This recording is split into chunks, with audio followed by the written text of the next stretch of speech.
Bonjour et bienvenue dans cette émission du 22 avril 2025 de cette Web TV sur laquelle je propose une information franche et directe en rappelant que grâce à mes abonnés et donateurs, je suis totalement indépendant et donc libre de mes propos. Et l'émission du jour va rappeler l'importance de cette indépendance. Au sortir de la trêve pascale, je vous propose effectivement d'aborder la situation humanitaire catastrophique qui sévit dans la bande de Gaza. Les populations locales, martyrisées, bombardées, privées de tous les soins et des besoins de première nécessité. Dans un territoire dont toutes les infrastructures ont été bombardées impitoyablement par le régime israélien, n'ont reçu aucune aide humanitaire depuis 49 jours. Et avec un camp, notamment états-unien, qui est arc-bouté sur « c'est de la faute du Hamas, c'est à cause des otages, si ce problème se déroule, vous n'avez qu'à vous tourner vers le Hamas », alors qu'on sait que le gouvernement Netanyahou a tout fait, certains ministres l'ont dit, pour mettre en échec toute possibilité de libération des otages, et que le gouvernement Netanyahou est prêt à sacrifier ces otages pour s'assurer de la destruction de la bande de Gaza. Et je rappelle qu'il n'y a pas deux camps, Israël d'un côté et les Palestiniens de l'autre. S'il y a bel et bien deux camps, il y a ceux qui préservent leur humanité envers et contre tout, d'un côté comme de l'autre, et ceux qui ont basculé dans la déshumanisation, c'est-à-dire la justification de l'horreur absolue qui est en train de se dérouler à Gaza.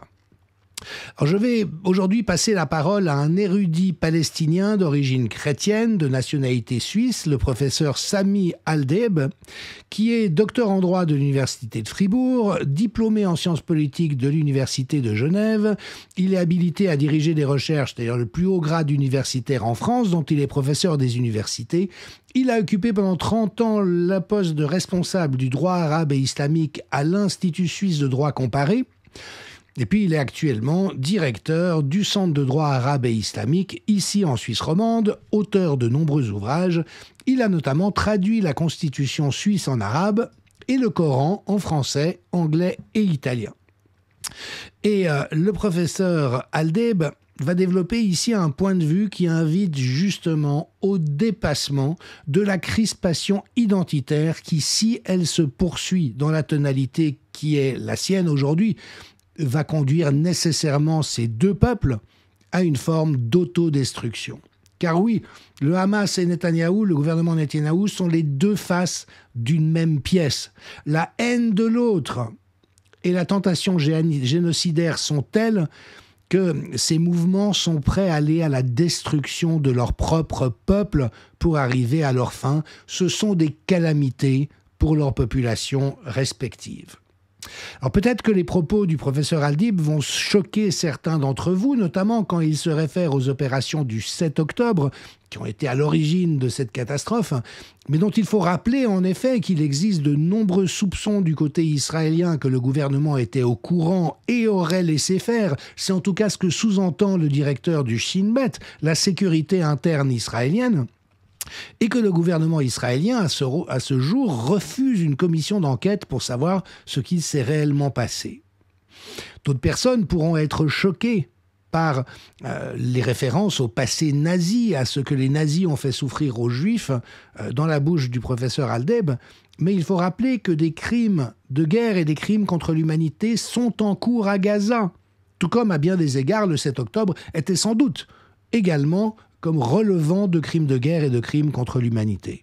Et oui, il faut savoir voir ces réalités, et je rappelle que de part et d'autre, y compris en Israël, il y a un mouvement très fort d'opposition à la fuite en avant destructrice du gouvernement Netanyahou et des gens, y compris dans les forces armées, y compris dans les services secrets, y compris dans la population civile, qui se mobilisent pour exiger la fin de cette situation totalement inacceptable sur le plan humanitaire, choquante sur le plan humain, mais dont l'élément le moins choquant n'est pas la complaisance qui s'est instaurée dans les esprits en Occident à ce sujet.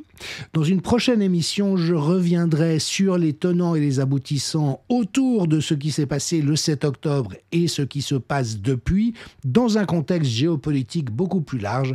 Mais pour l'instant, je cède la parole au professeur Sami Aldeb en le remerciant de sa confiance et de mon autorisation à reproduire son appel, un appel qui vise à dépasser ce qui continue à générer toujours de la même calamité, et notamment sur la base d'une approche à la Suisse de la situation. La Suisse est elle-même empreint désarroi, les autorités sont en train de trahir son identité et sa neutralité à bien des égards. Ça ne veut pas dire que dans ce qui a été trouvé sur le plan local pour permettre à des populations antagonistes et n'ayant rien à voir les unes avec les autres, ni sur le plan religieux, ni sur le plan linguistique, ni sur le plan socio-économique ou géographique, il y a peut-être dans ce modèle quelque chose dont effectivement la Terre Sainte pourrait s'inspirer. En tout cas, adressons tous nos vœux de paix et d'humanité à ces populations, et notamment à la population de Gaza et des territoires occupés qui souffrent tellement, mais à la population israélienne aussi, car un peuple qui en vient à se comporter envers un autre, comme c'est le cas actuellement d'Israël, est en train d'y laisser son âme par la même occasion. À bientôt. Merci. Je souhaite dans cette vidéo adresser un message aux Israéliens et aux Palestiniens. Un message aux Israéliens et aux Palestiniens. Celui qui prend par l'épée sera pris par l'épée. C'est le titre de cette vidéo. Celui qui prend par l'épée sera pris par l'épée. Cette phrase est attribuée à Jésus. Et lorsqu'il priait à Gethsémani, Judas est venu avec des personnes armées envoyées par les autorités religieuses juives pour l'arrêter.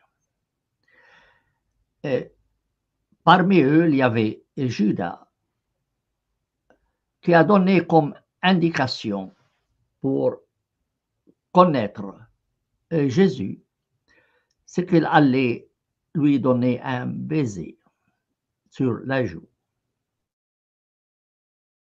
Et à ce moment-là, Jésus-Christ a été arrêté. Un des disciples de Jésus a pris l'épée et il a coupé l'oreille d'un serviteur du grand prêtre. Jésus-Christ lui dit, remets ton épée. Celui qui prend par l'épée sera pris par l'épée. C'est un appel à la non-violence. Aujourd'hui, malheureusement, au Proche-Orient, le sang coule à flot.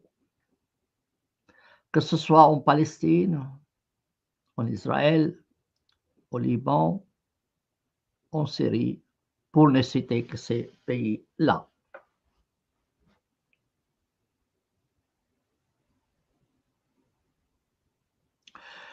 Quand est-ce que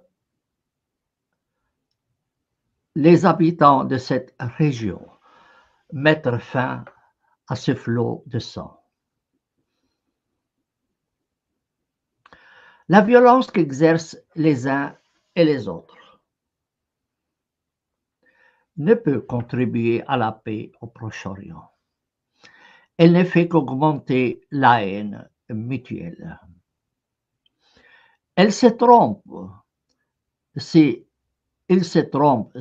Israël pense qu'à travers ces violences contre les habitants de Gaza pourra s'assurer la paix.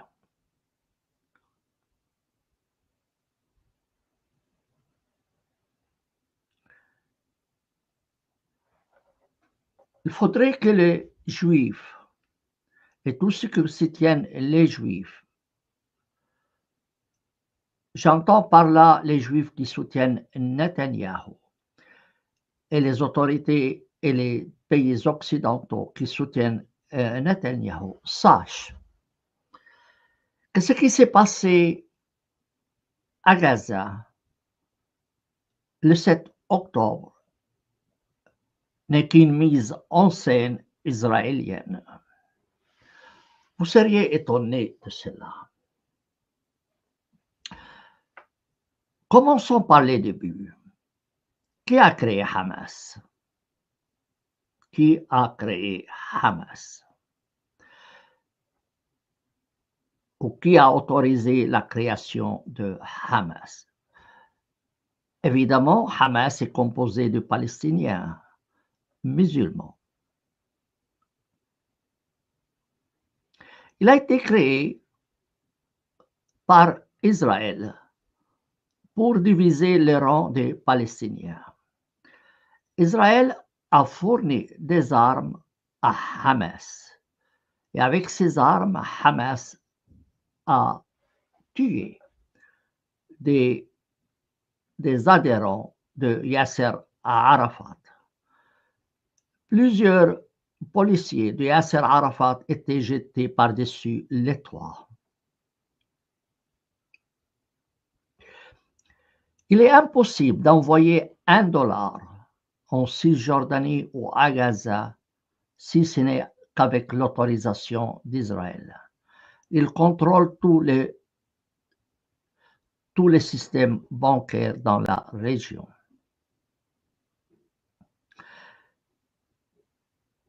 Alors, comment Hamas recevait son argent? Par Israël. C'est le Qatar qui finançait le Hamas et l'argent parvenait à Hamas par les canaux israéliens.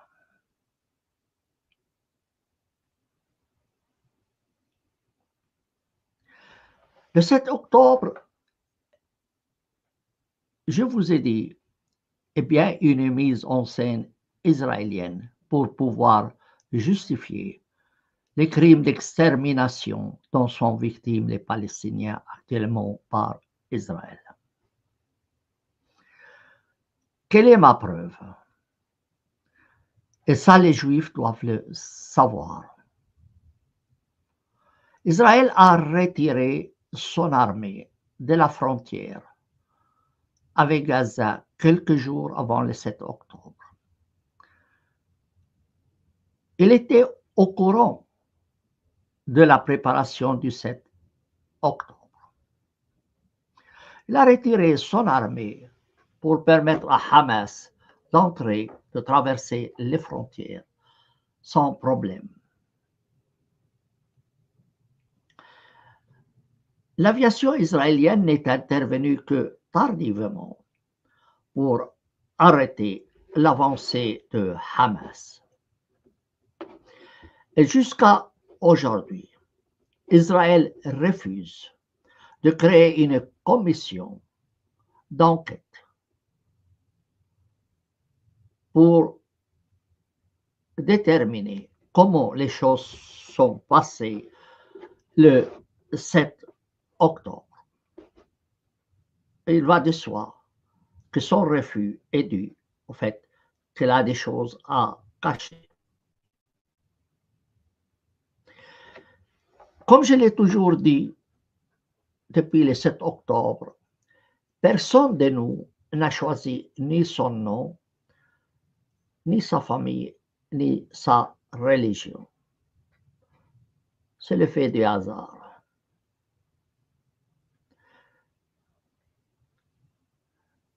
De quel droit donc Netanyahou extermine 14 000 enfants palestiniens et 10 000 femmes palestiniennes?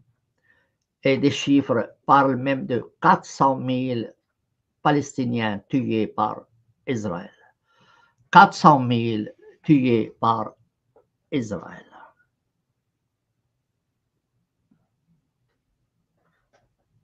Chiffre évidemment qu'il faut vérifier. Quel est leur crime? Leur seul crime, c'est qu'ils ne sont pas juifs. Pourquoi Netanyahou extermine les Palestiniens? C'est parce qu'ils ne sont pas juifs. Exactement comme en Allemagne, on exterminait les Juifs parce qu'ils étaient juifs. Netanyahou répète le même scénario. Et cette fois, il extermine les Palestiniens parce qu'ils ne sont pas juifs. Les mêmes arguments, mais renversés. Ce qui se passe aujourd'hui à Gaza est une honte pour tous les Juifs qui soutiennent Israël. C'est une insulte aux victimes du nazisme, aux victimes juives du nazisme.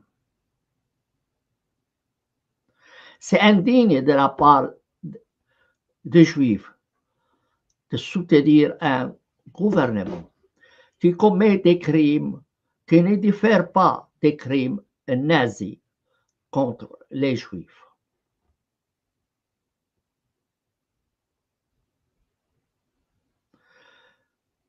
Je suis personnellement contre Israël et contre Hamas.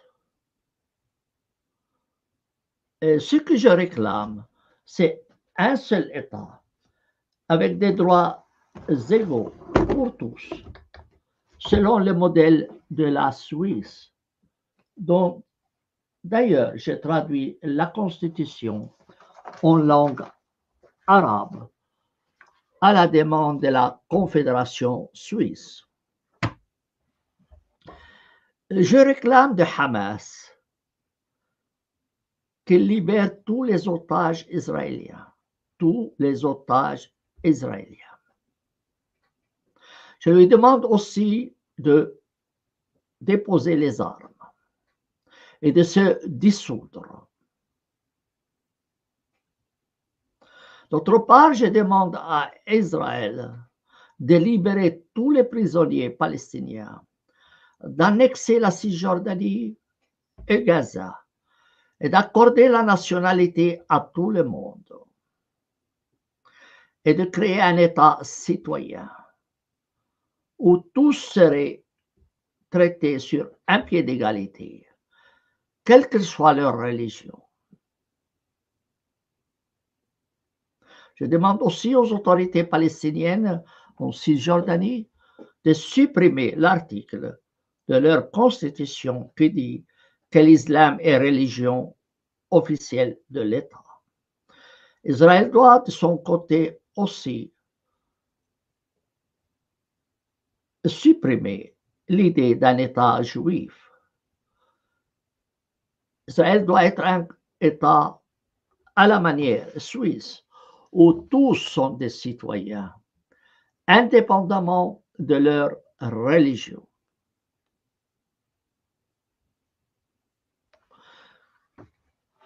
Israël se trompe s'il croit qu'il va pouvoir vivre en paix dans la région en exterminant les Palestiniens, en détruisant Gaza, en détruisant les maisons des Palestiniens, en arrachant leurs arbres.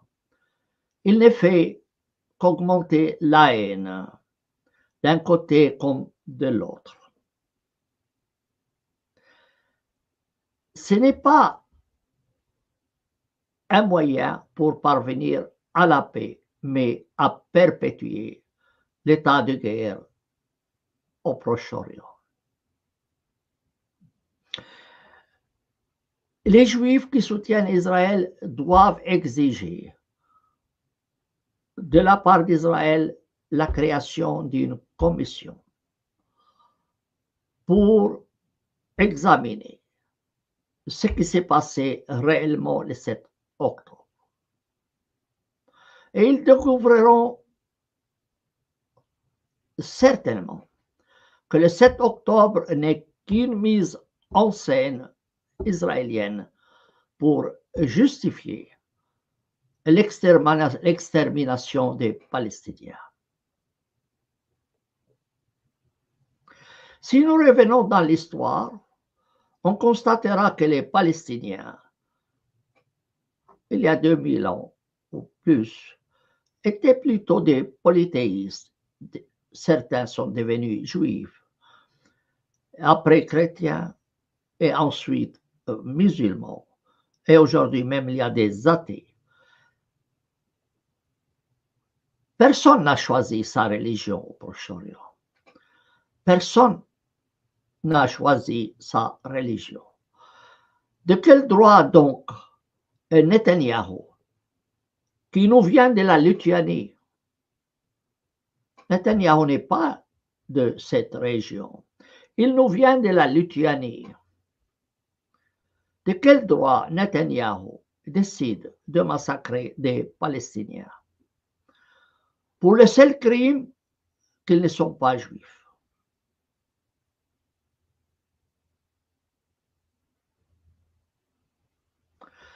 Mon message donc aux Palestiniens, aux Israéliens, de mettre fin à ces conflits et de trouver une solution sans effusion de sang. On en a assez des morts, des blessés, de cette politique de destruction israélienne. On en a assez aussi de Hamas. Les victimes d'un côté comme de l'autre n'ont pas choisi. Ce sont des politiciens assoiffés de sang qui décident de la situation et qui, eux, arrivent à s'aimer la haine dans la population d'un côté comme de l'autre. Évidemment, il faudrait préparer les deux populations, palestiniennes et israéliennes, à s'accepter mutuellement. Israël, en massacrant les Palestiniens, ne fait en fait que de massacrer des Juifs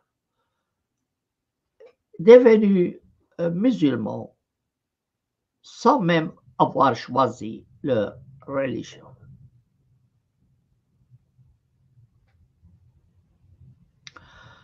Voilà donc mon message aux Israéliens et aux Palestiniens. Mettez fin à ces massacres inhumains. Mettez-vous autour d'une table et discutez. Et discutez pour trouver une solution sans effusion de sang, sans destruction, sans expulsion, sans affamation. Israël interdit maintenant l'accès à la nourriture et à l'eau aux Palestiniens, ce qui constitue un crime de guerre et un crime contre l'humanité. Et le malheur veut que ce sont des pays occidentaux, surtout américains, mais aussi européens, qui soutiennent Israël et qui lui fournissent les armes.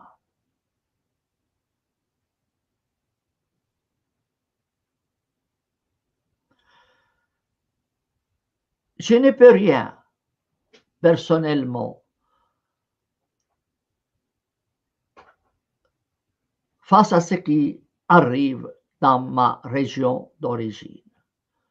Mais j'ai le devoir de dénoncer cette politique d'extermination, cette politique de guerre irrationnelle, stupide.